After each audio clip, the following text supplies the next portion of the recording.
Io voglio ringraziare tutti coloro che mi sono stati vicino e che stiamo collaborando ancora tuttora insieme. Grande famiglia, sì, perché appunto andando a fare fiere, abbiamo riusciti a portare in azienda tante brave persone, che direi che tutte quelle che abbiamo incontrato si sono avvicinati anche con interesse umano, quindi molto, molto piacevole. Fortunatamente viviamo in un comparto che ha saputo superare gli anni della crisi, lo sta facendo con eccellenza e dando occupazione sul territorio. Quella di Eclisse è una realtà tipicamente veneta, di quel miracolo industriale per cui partendo da un semplice magazzino si riesce a costruire una realtà oggi internazionale che lavora in tutto il mondo e che festeggia i suoi primi 30 anni in questa località.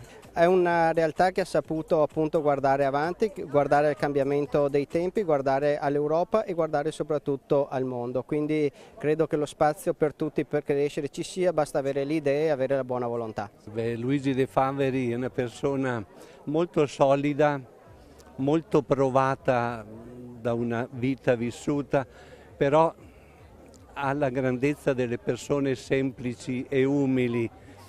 C'è una presenza interiore che viene dalle sue radici familiari e cristiane che lo abilita e che spiega questa opera meravigliosa.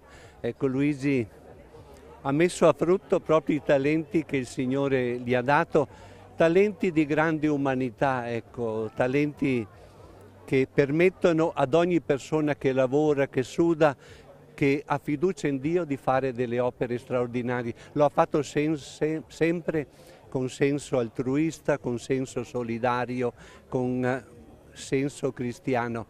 Complimenti a Luigi e a tutta la sua famiglia. Io sono molto contento di averlo accompagnato oggi perché è un caro amico fin dall'infanzia. Il consigliere della Regione Veneto, Alberto Villanova, si parla spesso di fare imprese in Veneto. Questa è una grande dimostrazione. Questo è un esempio concreto di cosa vuol dire fare impresa nel Veneto e cosa ha voluto dire farlo negli anni passati, anche in periodi molto difficili come in un decennio fa.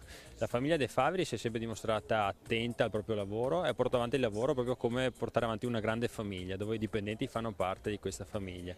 Sono sempre stati molto attenti al territorio dove lavorano, dove hanno insediato le proprie aziende e per questo penso che la comunità di Pieve, del quartiere del Piave, ma tutto il Veneto debba essere veramente grata alla famiglia De Faveri e all'Eclisse.